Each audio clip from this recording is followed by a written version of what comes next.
Dahil sa kanyang hangad na madepensahan ang mga mahina, iniisa-isa niyang hinarap ang mga malalakas na leader sa bawat eskwelahan, ito lamang ang tanging alam niya para maging isang top G at makuha ang kapangyarihan upang madepensahan ang mga taong magiging saklaw ng kanyang kapangyarihan. Siya ay si Sakura at ito ang isang lalaking matapang na naghahanap palagi ng gulo para makamit ang kapayapaan, wala siyang inaatrasan na kalaban lalo na kapag alam niyang ito'y malakas at maituturing na leader ng isang gang.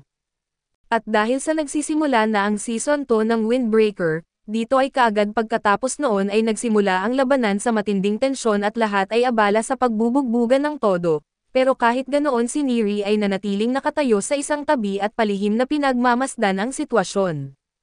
Dahil sa sobrang kaba sa nangyayari ay balak sana ni Neri na tumakbo para ipaalam sa iba, ngunit hindi niya inasahan na bigla siyang bugbugin ng grupo at mapabagsak agad sa lugar na iyon. Ngayon ay napansin na rin ni Sakura si Neri na humihingal ng malakas at biglang lumapit ang isang lalaki na nakaputi at umatake ng diretso dito. Bumalik sa kasalukuyan, ang grupo ni Sakura ay nagsasaliksik ng impormasyon tungkol sa kabilang grupo at nalaman nila na ang pangalan ng grupo ay Kill, isa itong maliit at kakaibang grupo na may simbolo ng bungo ng dragon at hindi rin malinaw ang kanilang layunin at pinagmulan, kaya ang lahat ng naririnig ni Nai ay puro chismis na may kaugnayan sa mga krimen. Sa lahat ng impormasyong nalaman nila ay lalo nang nakumpirma ni Sakura na siguradong hindi mabubuting tao ang mga ito at kayang gumawa ng mga karumal-dumal na bagay. Pero kahit sino pa sila at ang pinakamahalaga ngayon ay maibalik si Nagato. Pagkarinig nito ay naging buo ang pasya ng grupo na kung may humaharang sa kanila at wala ng ibang paraan kundi makipaglaban, ngunit ang grupo ng Kill na kahit kalaban nila ay nag-iisa lang at handang magtulungan para bugbugin ito, gumagamit pa sila ng baseball bat o tubo para makasakit kaya't hindi sila dapat baliwalain. Pagkatapos ay dumating ang buong grupo sa lugar kung saan nag-operate ang Kill at ito rin ang pangunahing lugar ng kanilang aktibidad, lahat sila ay lumakad papunta sa harap pero ang pinto papasok ay nakalak ng mahigpit kaya hindi nila alam kung paano makakapasok. Biglang lumakas ang sunod-sunod na tunog ng beep sa tainga ni Sakura kaya't nainas siya at lumingon para silipin si Neri dahil sa sobrang ingay. Ang binatang may mahabang buhok na si Sujeta ay lumapit sa harap at sinubukan na hilahin ng malakas ang pinto. Pero kahit ilang beses niyang sinubukan hindi ito bumigay. Kaya ginamit niya ang kanyang paa para masipa ito ng malakas at agad na nabasag ang kadena at nang makita nila ang eksenang iyon, hindi pumayag ang grupo at sabay-sabay silang pumasok sa loob at biglang may lumabas na boses mula sa loob ng mga kalaban, at sinabi nilang gusto raw nilang salubungin ang grupo ni Sakura habang lumingon sila kay Nagato na nakatali.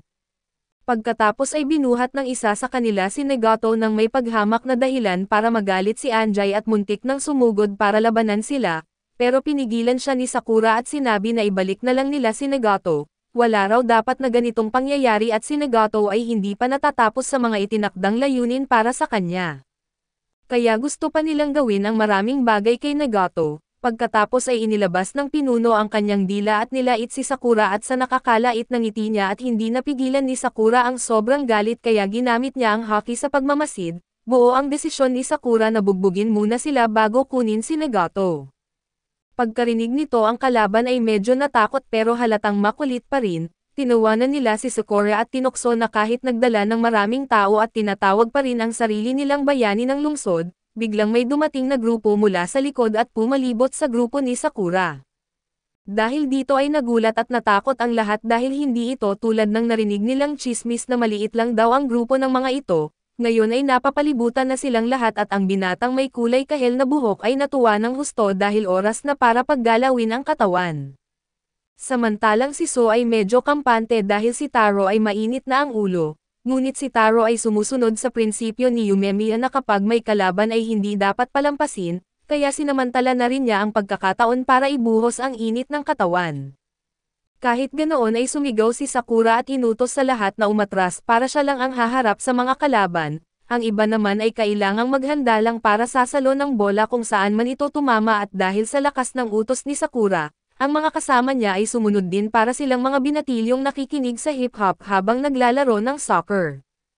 Ang ibang kasama naman ay nag-isip na hindi naman pwedeng mag-soccer ng mag-isa, at hindi rin pwedeng si class president lang ang sumikat kaya't napagdesisyonan nilang lahat na sumabak na rin sa laban, habang tumatagal lalo pang nagiging matindi at tensyon at ang atmosphere.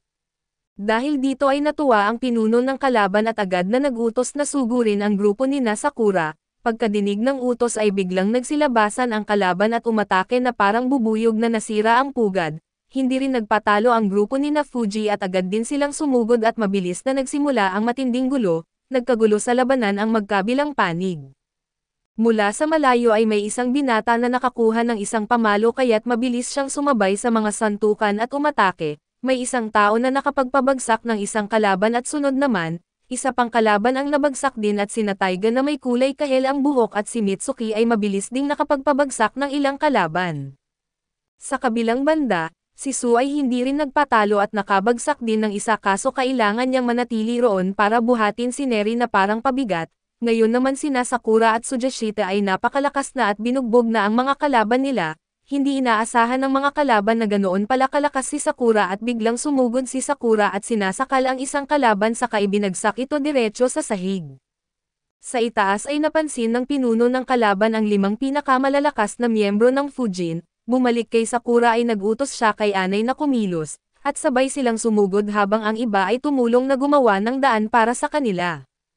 Ngayon ang pinuno ng kalaban ay mukhang na-excite na rin at habang si Nagato ay hindi maintindihan kung bakit siya nililigtas, si Anjay ay sumugod pataas at ang pinuno ay nakatayo sa harap ay naghihintay at agad na umatake si Anjay, pero madali lamang nakailag at nakasalo ng suntok ang kalaban. Pagkatapos ay sinipa siya ng kalaban ng malakas kaya tumilapon si Anjay at gumugulong pababa sa hagdanan. Dahil dito ay napatigil si Sakura at hindi niya napansin ang isang kalaban na biglang sumugod mula sa malayo para umatake sa kanya. Ngayon ay nagharap sila ni Sakura pero si Sakura ay hindi maintindihan ang nangyayari. Samantala lalo nang naging magulo ang paligid at lumabas ang 4 na VIP ng grupo ng Kill para humarap sa 4 na pinakamalalakas ng Fujin. Lahat sila ay nagtanggal ng takip sa ulo at bawat isa ay may parehong mapanghamong ngiti, dahilan para uminit ang ulo ni Sakura. Biglang sumugod ang isang kalaban para hampasin si Sakura kaso naiwasan niya ang lahat ng atake at ang kalaban na iyon ay si God Takero, sa kabila naman isang kalaban ang humahampas ng pamalo kay Taiga, pero nablock din ito ni Taiga.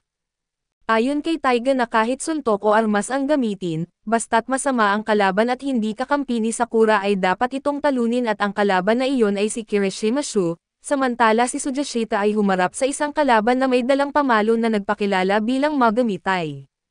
Sa kabilang dako si Mitsuki ay tuloy-tuloy na umiiwas sa mga hampas ng kalaban at hanggang sa mabuisit ito, ang kalaban na iyon ay nagpakilala bilang Kagni at habang si Su naman ay patuloy na pinuprotektahan si Neri mula sa mga atake, na ikinagulat niya dahil hindi niya maintindihan kung bakit ginagawa iyon ni Su.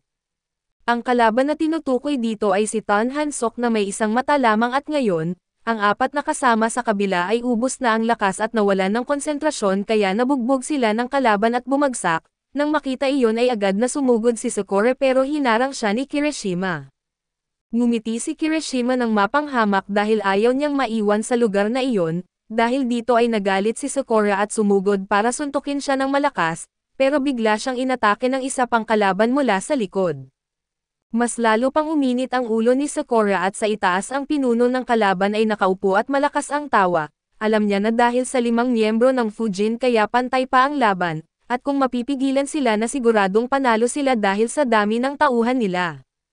Ang 5 miyembro ng Fujin ay hindi lamang nababakuran at kundi kailangan ding bantayan ang paligid kaya hindi nila mailabas ang buong lakas nila. Hindi rin akalain ng kalaban na si Anay ay pupunta ng mag-isa kaya't nakapaghanda sila ng maaga at nagtipon ng maraming tao, karamihan ay mga first year na pinilit lang sumama. Ngayon si Neri ay nakakaramdam ng matinding takot dahil nakikita niyang natatalo ang Fujin, alam din niya na siya ay pabigat kay Su kaya hindi ito nakakalaban ng todo, biglang naalala ni Neri ang sinabi ni Yumemi tungkol sa nangyari kay Toren noon.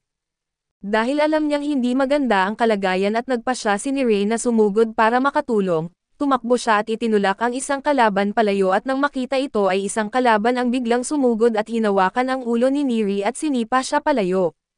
Ngayon na nagtipon-tipon ang mga kalaban sa paligid niya kaya napagod si Neri at hinahabol na ang hininga niya, habang may isang kalaban na lalapit na sana para umatake at bigla itong tinamaan ng isang bagay at lumipad palayo ng daan-daang metro. Mula sa usok na may lumabas na isang tao na sobrang astig ang dating at hindi maintindihan ni Sakura kung ano ang nangyayari. Pagkatapos noon sina Enomoto at Kutsumi ay lumapit din sa kinaroroonan ni Neri at sa kabutihang palad, buti na lang at dumating sila kaagad at ngayon lahat ng pansin ay napunta kay Kaji at ang may suot ng headphone at may dalang candy. Ayon sa mga chismis na kapag nagalit daw si Kaji ay hindi niya iniintindi kung sino ang kalaban at basta na lang niya binubugbog hanggang sa hindi na makabangon. Sa itaas ay nagsalita ang pinuno ng kalaban na may mapanghamak na tono at hindi raw nila alam kung gaano karami ang nalalaman ng grupo ni Sakura tungkol sa dahilan ng laban na ito. Sinabi niya na nandito lang sila para bisitahin ang kanilang matagal ng kaibigan na si Nagato. Nagtataka rin siya kung bakit nakialam pa ang Fujin na kahit wala naman silang kinalaman sa isyong ito at pinasaya pa raw nila ang sitwasyon. Pero para kay Kaji ay may kinalaman ito kaya siya naroon at dahil ang Fujin ay isang grupo na nagpoprotekta sa lungsod at ibig sabihin, pinoprotektahan nila ang lahat ng bagay sa lungsod, tao, mga gamit at pati na rin ang mga damdamin. Kaya para sa lahat ng iyon ay nagpasya si Kaji na lumaban para protektahan ang mga kasamahan niya dahil ginulo ng kalaban ang mga miyembro ng Fujin, pagkatapos nito ay sumigaw si Kaji ng malakas na ikinatakot ng lahat ng naroon. Pagkatapos ay inutos ng pinuno na ipagpatuloy ang laban pero walang gustong sumugod ulit, kaya hinawakan niya sa ulo si Nagato at ginamit ito para takutin ang iba tungkol sa magiging kapalaran nila, dahil dito ay napilitan ang mga tao na muling kumuha ng pamalo at sumugod sa labanan. Pero dahil sa bilis ni Enomoto at Kutsumi ay mabilis nilang natalo ang ilang kalaban ng madali at maayos, pagkatapos nito ay iniutos ni Kaji kina Enomoto at Kutsumi ang ibang mga gawain, habang siya naman ay nagdesisyon na asikasuhin ang pinuno ng kalaban sa itaas. Ngayon si Neri ay nailabas na siya sa labas at ngayon ay nararamdaman niyang nakakaawa ang sarili niya, sa loob naman ay sumigaw si Enomoto upang palakasin ang loob ng lahat, samantala ay mabilis na sumugod si Kaji na pinabagsak ang bawat kalaban sa daan at ngayon ay nakaharap na niya ang pinuno. Ngunit ngumiti lang ang pinuno ng mapanghamak at nang makita ni Kaji si Anjay na nakahandusay sa ibaba ay agad niya itong inalayan, si Sakura naman ay nagsalita at nagpahayag ng kagustuhang harapin ang pinuno. Pagkarinig nito ay lumapit si Kaji kay Sakura at tinanong siya tungkol sa sitwasyon, kaso sinubukan ng pinuno na sumingit at agad na iniangat ni Kaji ang kanyang paa, kaya napaurong at natakot ang kalaban. Pagkatapos ay kinuha ni Kaji ang kanyang lollipop at nagsimula silang mag-usap ni Sakura tungkol sa kalaban, nang matapos makinig ay sumigaw si Sakura pabalik pero agad siyang nasuntok. Pinagsabihan ni Kaji si Sakura na sinabing dahil sa kakapokus niya sa kalaban at nahirapan sila sa mga miyembro nito at hindi pa siya nakatulong sa kanila, dahil dito ay naalala ni Sakura ang lahat ng nangyari at napayuko siya sa lungkot, pero kahit ganoon ay gusto pa rin niyang makipaglaban sa kalaban. Gayunpaman ay binanggit ni Kaji na siya na ang bahala na humarap at tapusin ang laban para kay Sakura, kaso humiling siya na suntukin ni Kaji ang kalaban ng 10 beses sa mukha at ang kalaban na may hawak ng pamalo ay natuwa dahil hindi si Kaji ang makakalaban niya. Pero biglang sinuntok ni Sakura ang sarili niyang mukha, dahil dito ay biglang nagbago ang kanyang ekspresyon at ngayon ay seryoso na siyang harapin at tapusin ang laban-laban sa lalaking may blondeng buhok. Kaso dito muna matatapos ang recap natin sa Season 2 ng anime na ito. Salamat sa inyong panonood hanggang sa muli.